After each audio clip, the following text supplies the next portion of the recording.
what is it? Another case for Nick Carter, master detective.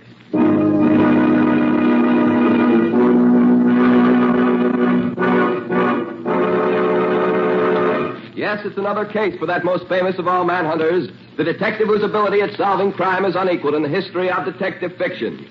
Nick Carter, master detective. Tonight's curious adventure... Dead Witnesses. Or Nick Carter and the mystery of the murder room.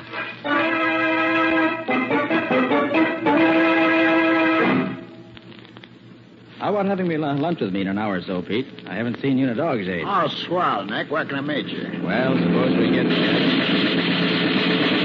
Nick, that guy across the street, they got him. Yes, come on. Maybe he's still alive. Well, maybe, but he doesn't look so to me. The way he's all crumpled up there. I'm afraid you're right, Pete. Right here. Help me turn him over on his back. Okay. Yeah. Well, he's dead, all right. Hey, Nick, will you look at who he is? Oh, our old friend Louis Morelli, the gangster. Well, he'll never muscle in on anybody's rackets again. He certainly took care of that. Yeah. Well, they can take his name off the blotter at headquarters. But, Nick, did you see who was in the front seat of that death car as it went by us? Yes, Pete, I did. Slug Barron. Yeah, Nick, Slug Barron in person. Do you realize what this means? We now have something we've been trying to get for the past 3 years. Evidence against Slug that will let us put him away. Well, every detective on the force, including me, has been trying to get something on that thug ever since he pulled his first job here. Right, Pete. This should be good news to the whole city. Pardon me, but is he dead? Yeah, very dead. You know him? No, I never saw him before. But I did see him shot by someone in that car that went by. And I think it's outrageous that such things can happen in this city. You say you saw him shot? Yes. I happened to look up as the car went by. And then I heard the gun shooting, and I saw him fall. You wouldn't be able to identify the man in the front seat of that car, would you? I'm sure I would. He was a mean-looking individual, and that big scar across his cheek was very plain. Why? Nick, this is too good to be true. Another witness. Hey, look, fella, would you be willing to testify against that guy when we catch him? I certainly would. Such men should be put away where they can't get out. Here's my card. Let me know when you want me. Okay, thanks. William P. Fletcher, 46 Main Avenue. Oh, boy, oh, boy. We'll call you all right, buddy. We've waited for this for 3 years.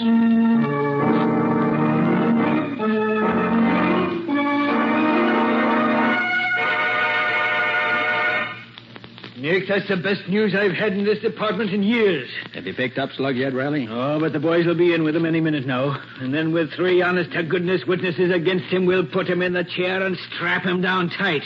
And that'll be a happy day in my life. I know just how you feel, Riley. That's been... Yeah? Just got a report that a man was knocked down and killed by a truck over on the east side. About 2:30 this afternoon. Huh? Apparently an accident, although the body was pretty badly smashed up. I thought you'd like to know. And why did you think I'd like to know? Because the guy has been identified as William P. Fletcher of 46 Main Avenue. William P. Fletcher. Nick, that's the fellow who was going to be a witness for us against Slug Barron. So Slugger's up to his old tricks again. You think so, too, do you?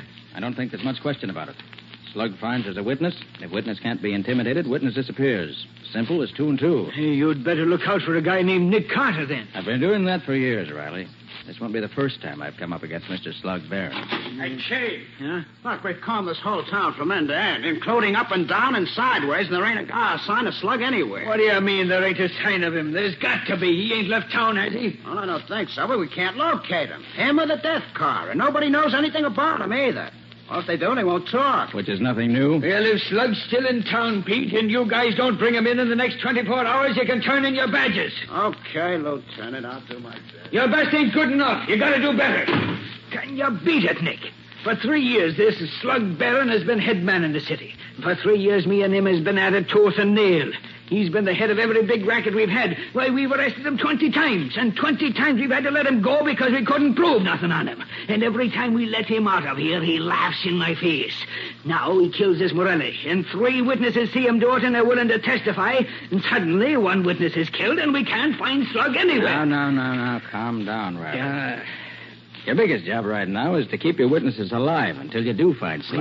We'll still hang it on him with you and Pete as witnesses, even if he did get rid of Fletcher. Now, look, Nick, wouldn't you like to get after Slug yourself? Why? You could call it self-protection, Nick. Don't forget you're a witness now, too. Okay, Riley. Since you put it that way, I'll do what I can to get Slug for you.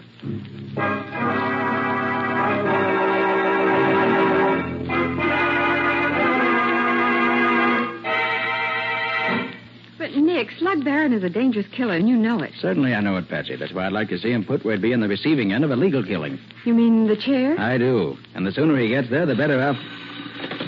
Nicholas Carter's office. Put Nick on, quick. It's Riley, Nick, and is he excited? Oh, thanks. What's up, Riley? Pete has just been found dead in his own garage, killed by the exhaust from his car, the coroner says. How did it happen, Riley? His wife says he got back to the house about 7:30 this evening.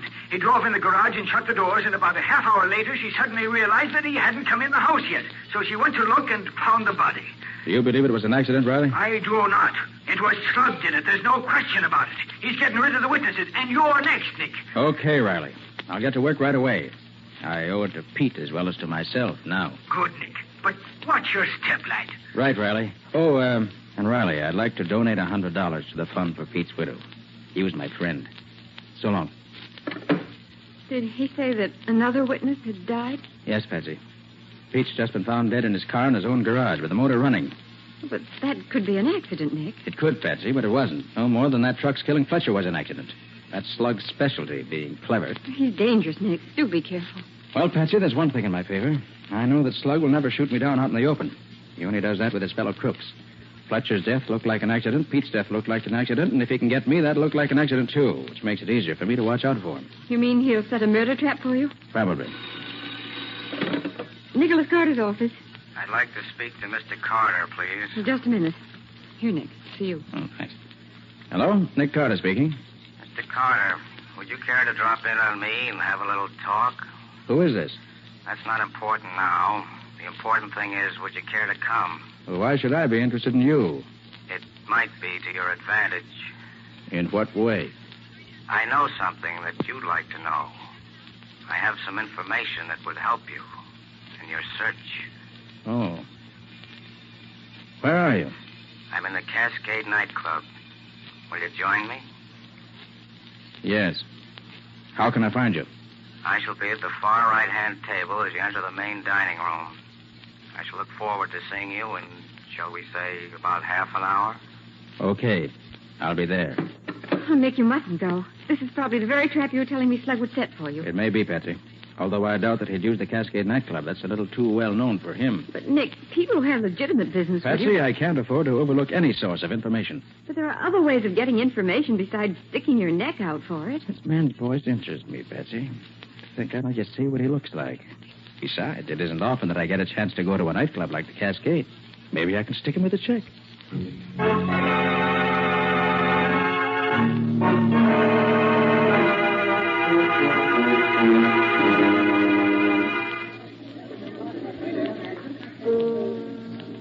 evening, Mr. Carter. You sent for me? Yes, won't you sit down? Thanks. Care for something to drink? No, thank you. Cigarette? No, thanks. Just interested in business, huh? Well, maybe I can help you with some information I happen to have. Yes? Mr. Carter, would you like to put your hands on Slug Barron? I'm afraid I don't understand you. No? I think you do. Let me put it in another way. If you live long enough to get your hands on Slug Barron, it means the electric chair for him. But I happen to know that your chances of living are none too good right now either. He's left you alone until he got rid of the other two witnesses. But now that they're gone, your turn is next. How do you know all this? That's not important just now. What is important is that you may die tonight, tomorrow, or next week. But whenever it is, you are going to die. You won't have a chance to do anything about it. You'll probably be dead before you even know what the bullet that kills you feels like. While all this is very interesting, I fail to see where it's leading you, Mr. The name is Morelli. Morelli? Yes. Louis Morelli, the man Slug Barron killed, was my brother. I came to town to kill Slug myself, but I find I can't do it alone. I can't get to him. But I can help the police to get him. You mean you know where he's hiding out? No, I don't. But I do know something just as good. I happen to know that he changes his hiding place every other day to make sure the cops don't trace him. The address of his new hiding place is left with one of his henchmen in an old-fashioned safe. I know the house where the safe is located. And I know that for 2 hours this evening, that house will be deserted. And what do you want me to do? Well, I've had some experience in breaking into houses and opening locked doors as well as locked safes. I'll take you to the house. The safe will be open. You can learn Slug Baron's hiding place, and then the rest you do. If all that you say is true, why don't you get the address and bring it to me? The result would be the same. Look, Carter, I'm a safe cracker and a burglar, but I'm not a stool pigeon. I may help the cops, but I don't hand them evidence they can perfectly well get for themselves.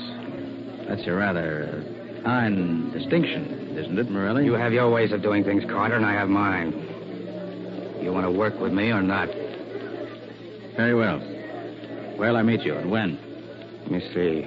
5 after 10 now.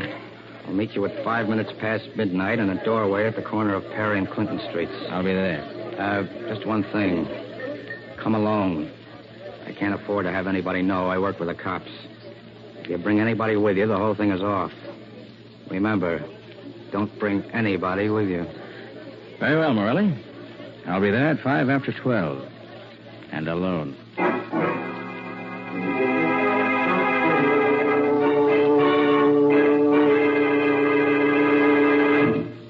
Oh, wait till I get a pencil here. All right. Go ahead, Nick.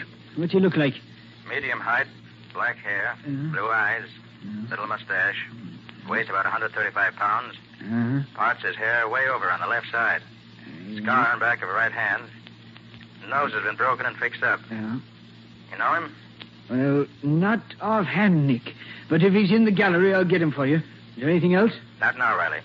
Meet me in a half hour at Daly's lunchroom. And where is Daly's lunchroom? Out on Palmer Avenue, near the city line. But, Nick, that's 3 miles from here. Right. Daly's is far enough out so that nobody's going to bother us. I'll meet you there in half an hour. Okay, Nick, okay. I'll be there. I don't know. Sometimes I can't figure that guy Carter out at all.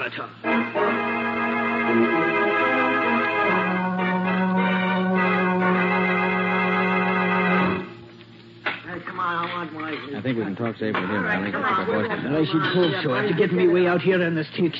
Well, what did you find? Did you dig up his picture? I found him right enough. His name is Lucky Warren. He's one of the big Chicago mobsters, one of the smoothest articles ever came out of Chicago. Oh, so that's why he looked rather familiar. He belongs to the E Street gang, if I remember right. Right, Nick. Hey, what kind of a line did he hand you? Oh, told me he was the brother of Louis Morelli, the guy Slug Baron killed. He's no more Morelli's brother than I am. And he gave me a song and dance about wanting to get Slug, but not being able to get near him. And what was his proposition? He had one, of course. Of course. He offered to open up a safe in a secret apartment and lead me to it if I went alone. And what did he say was in the safe? The address at which we could find Barron for the next 2 days. That's a hot one. What a phony setup that is. Why, that's nothing but a murder trap, Nick. Why, when you walked into that room, you'd be riddled with bullets like a sieve. You may be right, Riley. Maybe you're right. Maybe I'd never get any further than the door of the room. But on the other hand, we've been chasing Barron for 3 years now. If we should have him cornered... Cornered me, aye. He's setting a trap to corner you. You can't be sure, Riley. It might work out. Work out? Nick, I've fought with you many a time in the past, and if the Lord spares me, we'll fight together many a time in years to come. But I think too much of you to see you walk into a house where you can't live 5 minutes. 5 minutes. I could only be sure that I could live for 5 minutes after I walked in. Nick, is there anything the matter with you? Are you nuts or something? No, Riley, I think not. I think I have an idea. It might work.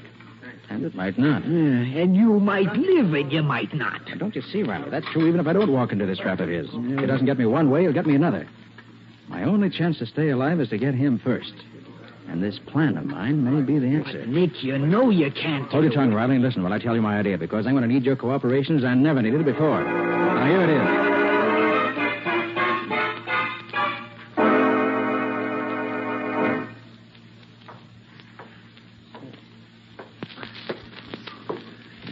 Time, I see, Carter. Yes, Morelli. Let's get going. Certainly. The house is not far from here, just around the corner, as a matter of fact. I just come from there. The door to the basement is open, and the safe is in one of the upstairs rooms. And you think there'll be nobody there for at least 2 hours? For between 2 and 3 hours, the house will be deserted. And you're going to show me the room where the safe is? I've done all I'm going to do. The door is open, and the safe is open. The rest is up to you. I hope your information's correct. I shouldn't like to be caught in a strange house rifling the safe. That's the least of your worries. That is, catching Slug Baron is much more important, isn't it? Oh, yes, of course. Here. This is the house. It's all red brick. Number 42. Doesn't look very inviting, does it? Gone already, huh? Didn't take you long to leave, did it? Well, Nick, you're on your own now.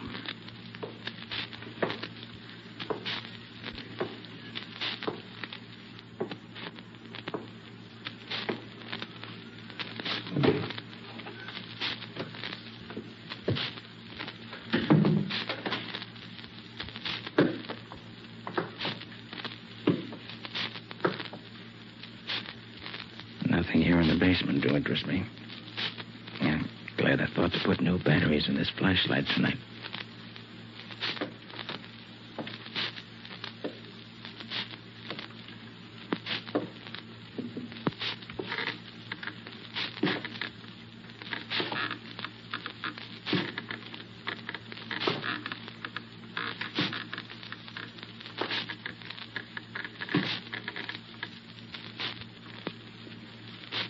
Seems to be nobody here on the first floor. Must be all up on the second floor where he said the safe is.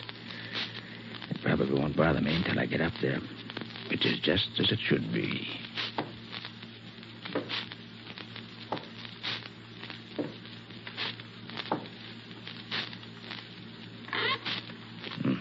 Must be in the living room. Still furnished. Been a long time since anyone lived here. This'll do well enough for what I want. Have a cigarette, Nick? Oh, yes, thanks. Have another cigarette, Nick? Why, yes, thanks. Won't you have another cigarette, Nick? Why, yes, thanks, I will.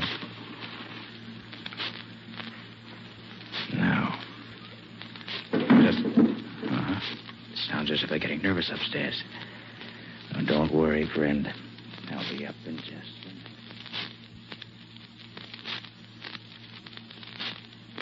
Say, Lucky, thought you said you told him the safe was up here. I did. Yeah? And what the deuce is he doing down there? How do I know? I still think you should have brought some of the boys to help you. Somebody afraid of him? He's no pushover, I know that. You guys are quiet. Here he comes now. Get set.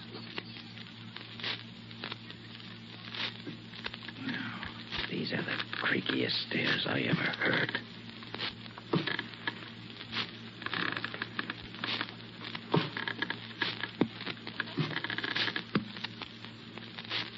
Yeah, there's the room. I can see the safe. Oh, this is some room. No windows in it. And look at this door. Solid steel, built like an icebox. It's so heavy. And still no one here to meet me. Well, at least I can look into the safe while I wait. Yeah, the door's open a crack, just as advertised. Wonder why... So that's it. Very interesting. Well, if that's the setup, I think I'll leave the examination of the safe till later. Now, the chair looks comfortable. I'll wait for my host there, with my gun in hand, just in case. Now, let's see. It's been just 4 minutes since I came up from downstairs. If I can hold out here another 2 minutes at least before they... No. So you've come to welcome me at last, have you? Well, Nick Carter, it's been some little time since we saw each other. Formally. It's hardly my fault, Slug. I've done my best to find you any number of times in the past year or more. Slug, let me take a shot. Oh, yes, of course. You're here, too. Have you managed to avenge your brother yet, Mr. Lucky Warren? What? How the devil are you... Quiet, Lucky. Come in and close the door. Don't forget you're only a guest at this party. But look, Slug, let's get this over with. Fooling around with Nick Carter is dynamite. I don't really see why you should feel that way, Lucky. Nobody knows where I am, so nobody's going to interfere with you. You ain't telling us nothing, Carter. We made sure of that ourselves. We had 2 men shadow you from the nightclub to the lunchroom where you talked to Lieutenant Riley. We had 2 men shadow Riley back to headquarters. And 2 more follow you when you came here to meet Lucky. Now, Carter, we're sure there ain't no cops following you this time. You've been to a great deal of trouble, Slug, seems to me, just to get me to walk into a death trap that was corny and as obvious as this one. Well, now that I'm here, what's going to happen? Carter, I've been waiting 3 years to take care of you, and I'm going to see that you get I see that you've cut the current off from the safe. If I hadn't heard the hum of the transformer a few minutes ago, I should probably have touched it and been knocked unconscious. Was that what you wanted? If you'd have touched that safe, you would have been dead. Oh. That's what happened to that headquarters cop they found on the third rail of the elevator last winter. I thought it didn't look right at the time. You got him to touch this safe, and that electrocuted him. Then you dumped him in the third rail where they found him. Very clever, Slug. You're learning that a little late, ain't you, Carter? Too bad it didn't work with me. Now you've got to find some other way to get rid of me. Some less clever way. Are we going to stand around here all night chewing the rag, or are we going to take care of this guy and now? Take it easy, Lucky. Now that we're all here together, there ain't no hurry. Carter ain't going nowhere. And with the door closed the way it is, this room is soundproof, isn't it? Lovely room for a murder. And it probably won't be the first time it's been used for that either. Let me take him, Slug. My finger's getting anxious. All right, Lucky. But make it good. I'll make it good, all right. Sure, Lucky'll make it good. If he doesn't... Hold still, Lucky. Hold still, Lucky. What are you doing? He's got me, Slug. Can't move. Get out of the way, Lucky. I can't hear him. You standing in front of him. That's the idea, Slug. And he's going to stay there for now. Yeah, so you think you're safe as long as you got him held in front of you, do you, Carter? Well, you're free. No, Slug, you can't shoot me. You can't do that. Now, watch me. I waited too long to get this gun. So long, Lucky. No, Slug, no. Slug, you killed me. Yes. You killed him. And missed me. What now? Lucky's body is pretty heavy for you, ain't it, Carter? Now that he's dead. Not too heavy, Slug. He's better protection than nothing. Yeah, but you got no gun. So how long you expect to last? No, I have no gun, but I do have a weapon. You ever think of that? Yeah, what is it? It's Lucky's body. Here. Better than you expected, isn't it, huh? That's enough of that. Get your hands up.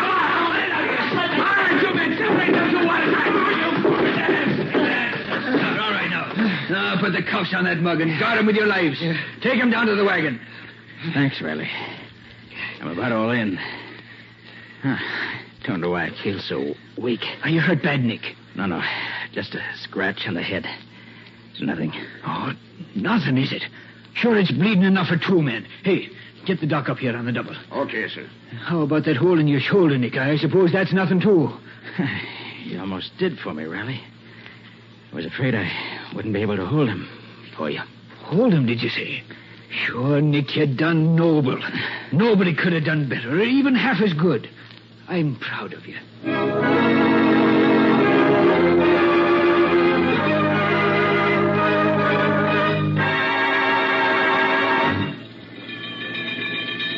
I brought this old hurry-up wagon because I thought we might need to use it as an ambulance or as a hearse. Are you feeling better, Nick? Oh, yes, Riley, thanks. Very much better. Sure, Nick, you scared me out of 10 years' growth this night. Oh, you got your killer, didn't you? Oh, sure, I got him after he almost got you. Oh, what a fool you were to walk into a trap like that, Nick. Perhaps you're right, Riley. Somebody had to get slugged. I hoped I'd be able to take care of myself once I got in the trap, but as it turned out, I was getting pretty weak from loss of blood. I'm darn glad that you didn't arrive any later than you did. You're a lucky guy, Carter. I'd have killed you if those guys hadn't butted in. Well, you didn't. So that's that.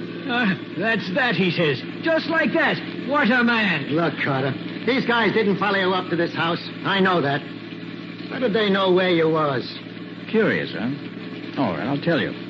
When I was talking to Riley last evening, some fire engines went by. They gave me an idea. We knew that this house of yours had to be in this district somewhere. And we knew that around here, everybody's so afraid of fire, they'd report even a suspicion of one. So I had Riley wait with the fire chief at the nearest fire station for the alarm.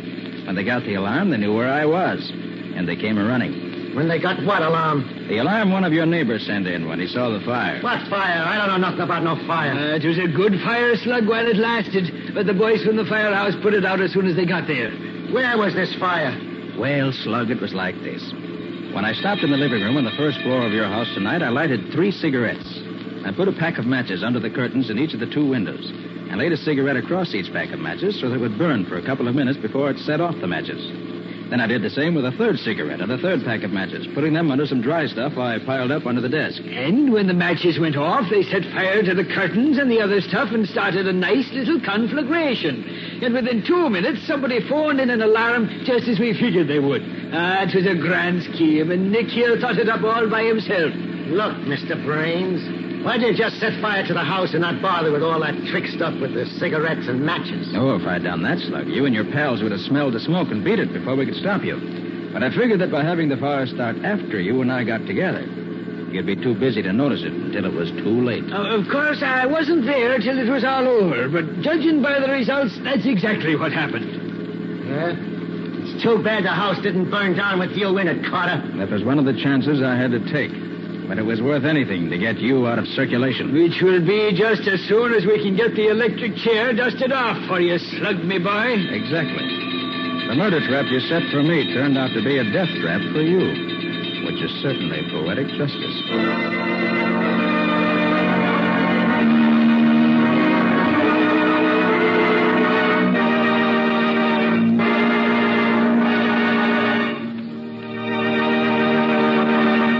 This has been another of the strange adventures of Nick Carter, Master Detective, which are brought to you regularly at the same time by WOR Mutual.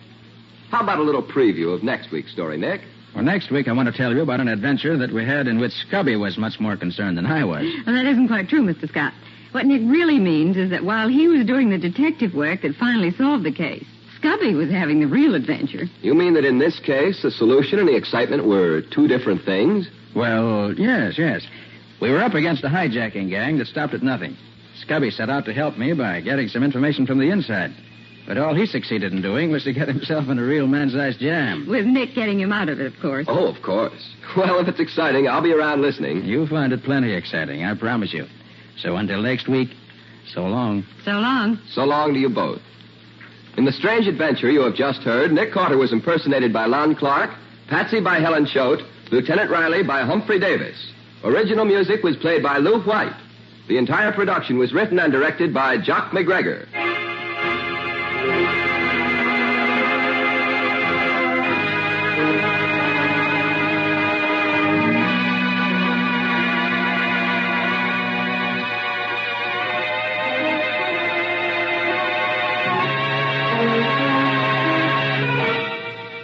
Next week at the same time, listen to another curious experience of Nick Carter entitled Death in the Pines, or Nick Carter and the Mystery of the Murdered Driver.